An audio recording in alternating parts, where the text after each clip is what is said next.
Okay, it is officially 7 o'clock, which means we just got the brand new in-app update for Call of Duty Mobile. Earlier today, we got the official app update, the client itself. But today, we got the in-app, which means the new battle pass is here, the new skins are here, and the new gun is here. So we've got Season 2, Day of Reckoning. We're going to go through and just see the battle pass trailer for the very first time here. We got a brand new Mara skin, the ASVAL Legendary Judgment variant. That's going to be the tier 50 weapon, I'm assuming. BK57 data miner, which actually looks pretty cool.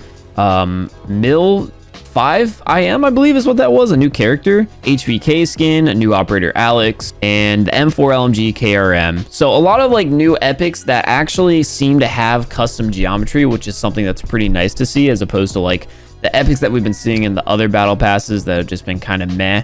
But yeah, let's actually see what this looks like. I've stayed pretty clear of a lot of leaks, and I didn't know this is how the HVK skin looked, the jumper cable. Again, custom geometry that actually looks really, really cool. All right, that's going to be an instant unlock at tier 1. Let's buy the premium pass. I've been messing this up like the last couple of seasons where I've basically been spending more money than I've had to. So premium battle pass with bundle is going to be 1280 CP, and that gets us the 12 tiers, right? Yeah, it does. Okay, so we'll do that, and that's going to get us through, you know, about 20% of the battle pass. Instantly, we're going to be getting the Napalm Strike here in one more tier. But from just that, we got Mace back for more, an advanced warfare variant looking of Mace. So that's pretty cool. That new HVK skin that I was just looking at, the iron sight on that might be pretty clean. This kind of reminds me of like the Royal Crimson LK from way back in the day, if you guys remember that skin. And then we've got this. Is this the BK or is this? Yeah, this is definitely the BK. So that's the data miner. Curious to see if that iron sight's going to be custom as well, but the default blueprint is going to be containing a holographic sight. We've got Alex the operator, glow stick chemical light. I feel like we haven't gotten the glow stick in a very long time. I didn't even know that was in this battle pass. All right, and then we can continue to upgrade. Thank you, Call of Duty Mobile, for this screen, and we will go all the way to tier 50. That's going to cost us 4,440 CP, but I stacked up here before making this video because I'm a beast, man. We got 21 tier for the free version of the ASVAL. So that's where you're going to be looking to level up if you're trying to unlock that weapon today. A backpack at 45 actually looks pretty clean. And then there at 50, like I said, we do have the elite version of the ASVAL, and we should be getting the legendary or mythic version sometime later this week. Maybe tomorrow, if not tomorrow, the next week for sure. Mill Sim Brute. Yeah, new character skin right there, new operator. Echo, nothing special, throwaway rare. And we've got the KRM. Again, curious to see if it's got custom geometry. It looks like it does, because the regular KRM sort of has like a an obstructing ring around it. This version doesn't look like it will have that. So it looks like they definitely stepped up all of the epics in this battle pass, like I had mentioned earlier. The M4 LMG, this one looks interesting. Sort of like an Atlas theme. God, it looks tanky as hell. It almost looks like a Gibraltar type item because it has a shield to it. Moving up here in the tiers, we get the Mara Awakening skin. I'm glad to see that they actually, oh wait, no they didn't. So this bothered me when I had seen the preview for this. Whatever reason, they thought it was a good idea to put a headband on her, which is like whatever, but the headband goes only on the forehead and then like it's gone. It doesn't exist. So that kind of bothered me when I had seen that. So hopefully they update this skin and actually make the headband go around the back of her head. But for the most part, pretty cool skin. That's just like a little feature that really annoyed me, and it's probably gonna annoy you guys now that I pointed it out. Lastly here, Epic ASVAL. I've actually not used this thing in the beta, so I'm super curious to see how this thing performs. I've seen a couple of videos on it, and obviously I've used it in Modern Warfare 2019, but again, haven't actually seen how this thing performs in Call of Duty Mobile. So that is maxing out the battle pass here for the official Season 2 2021 edition. Now let's check out the crates, because I know we usually get some new cosmetics. The counterfeit crate, is this new? I feel like it is. Yeah, the counterfeit and the frontline crate, I feel like both are new. So we've got a brand new Kilo Bolt action skin, the trap shooter, and this definitely doesn't look like it's worth buying unless it has like a super unique iron sight. It's literally just a plain Kilo skin. So then we've got this NA45 that actually sort of resembles, again, like a defaulty skin. So I wouldn't want that. The ASM10, it's slightly animated, resembles strongly the default version of the ASM, and then some throwaway skins. So I want to say these two new crates are total Ls, like just total busts. I don't see any reason to grab either one of those unless maybe you just want like the weapon that you don't have unlocked yet. Kind of an L there on the cosmetics as far as like purchasable skins, but again, the battle pass had a lot of good items. So as always, we are going to go ahead and max upgrade the weapon out. And let's start playing around with some of the attachments. Minus 13% ADS speed, so that's again a really like strong percentage. So we got mobility like up there like crazy. So I think what it might be worth us doing here is putting on a grip, the vertical recoil grip, that actually will like sort of counter all of the negatives on control that I've put so far. And at the end of the day now, we've got just slightly less ADS bullet spread accuracy with our mobility being super high. So this seems like a pretty decent build. And we're going to go through and use the default version of the ASVAL first, and then we'll swap up to the Judgment so we can like compare the iron sights and just like the look of the weapon overall. So it looks like the master variant, once you hit epic, is actually going to be the Roaring Steel QXR. So glad to see that they're actually giving that gun away for free right now. I wonder if they actually like reset ranked history now. Oh no, that's pretty cool. So they actually went through and categorized your different like rank history through the year itself. So the 2019 season, you know, we hit Legendary the 2, and then they swapped over to 2020, and you know, that was our performance. And now we got 2021, so that's pretty cool. I wonder if they'll actually like keep track though of individual ranked stats. Now it seems like they haven't yet. Maybe this is the season where they do so, where you can actually like go back to the data details and see like this particular screen. But as of right now, that's pretty cool. I like how they sort of separated the different divisions, and they also sort of kept the theme. Like if you guys had played back in 2019, you would know that the very first season of ranked was star camo like based. So I like that they kind of like kept the identity of the different year seasons. Anyway, we're dropped back down here to Pro 1, which isn't really like too bad, so shouldn't take us too many games to get back up to Legendary. I think we're just gonna leave TDM selected for now, and I want to throw on the Napalm Strike. So I actually don't like how costly the Napalm Strike is. I don't think it's gonna be worth the cost as far as like usage goes, because of the fact that Napalm Strike only gives you one use. Its duration isn't very long as far as like lethal damage goes. At that point, it's just sort of like a nuisance when it's like laying on the map.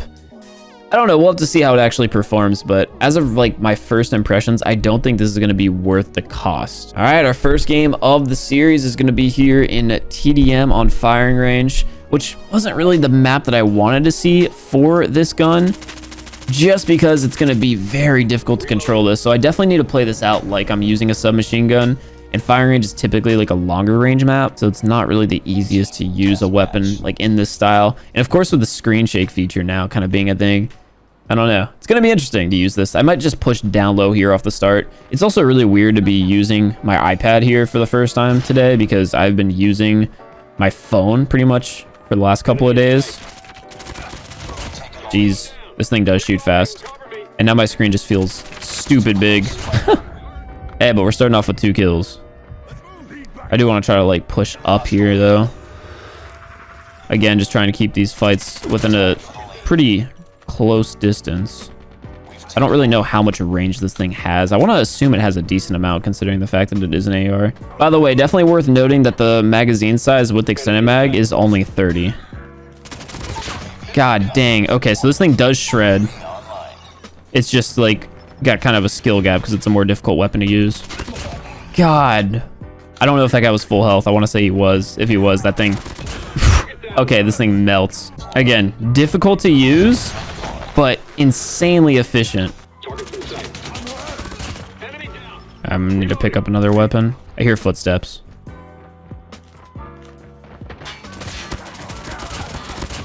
Yeah, this thing's nasty. We got 10 more shots left. We could probably get a close range kill. Yep. All right, and that puts us just 2 kills away from getting this Napalm Strike.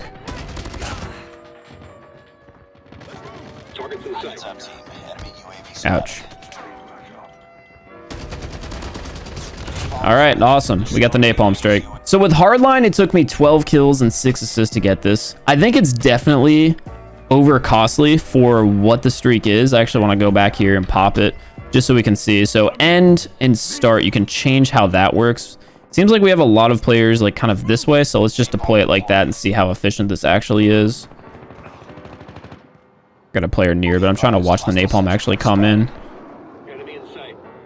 Spotted one.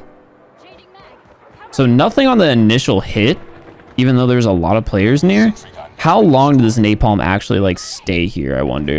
And how much damage does it do if you walk through? Just about like a regular Molotov? I don't know. Using the napalm could be worth it in like an objective mode because you could stop players from capturing objectives for the duration of like the flame length, but in TDM or something, I just don't think it's like worth the struggle of how much it took for me to earn that.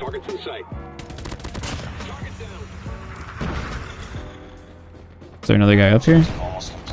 Ouch. Oh. As far as the ASVAL though, this thing is super impressive. Okay, so we're gonna swap on over to the Epic Judgment variant of the weapon, and we're gonna actually replicate that build because I did really like how it performed out. And instead of using the rear grip that actually like hurts my ADS accuracy, I might just go with this that kind of like ruins the ADS time a little bit, because overall that's gonna help with the control while also not hurting the accuracy, and then still have high mobility. So we just kind of changed the rear grip to an under barrel attachment. That's the only change we really made here. But yeah, let's try out the Judgment Forum and see what we can do with this. All right, we got Nuketown, Russia. So depending on how our team does on like holding the longer positions is sort of gonna affect how I play. Just because of the fact that, again, I essentially am just using a submachine gun right now. Take out one. Ouch. Okay, I need to try to like get down here. I saw that player looking at me. Oh my god. I think another factor at like those types of ranges, because that still seems relatively close, is the fact that this weapon does have that bullet velocity time, and I do think that's kind of affecting it. But I mean, it shreds as an SMG.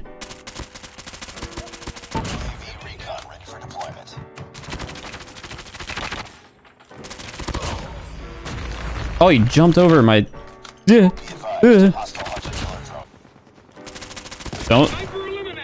do it. Yeah, I would say this is actually like the assault version of the MSMC. That's how I would describe this. Everyone's like typing to me right now in the game chat. I'll take those freebies.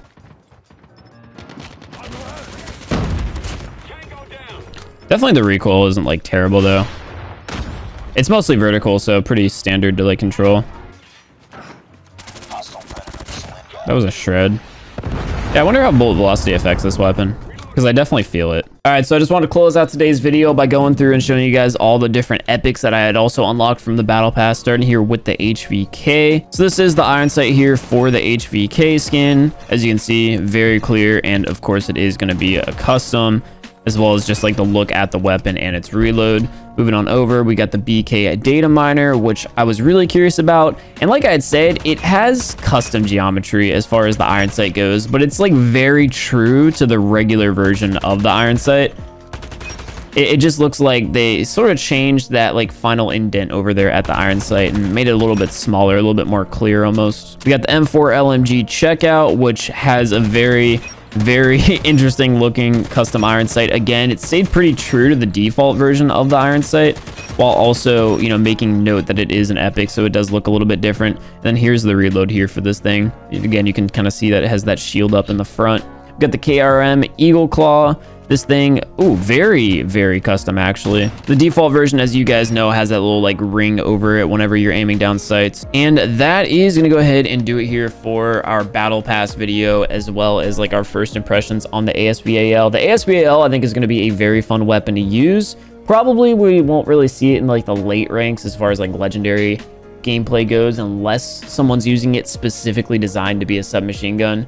Otherwise, the Man of War is still top dog this season, as well as the DRH. So pretty standard. Meta hasn't really changed much. The only big significant change to the meta itself, in my opinion, is the fact that the Arctic did get nerfed. But overall, I think for the most part, things aren't going to change too much. We'll probably, like I said, just see the ASVAL be sort of a substitute for submachine gun play. But with that being said, guys, that's going to go ahead and do it here for today's video. We're going to have plenty of future content in the next couple of days covering the rest of the Season 2 content, as well as me finding the best build for the ASVAL. I was really happy with my initial build, but you never know, we could still improve on it and find something pretty nasty. So if you guys all did enjoy today's video, I'd really appreciate if you guys went ahead and gave the video a like rating, as well as if you want to see more content here on the channel, make sure to go ahead and hit that subscribe button. With all that being said, that's gonna go ahead and do it for myself, and I'll catch you guys all in the next one.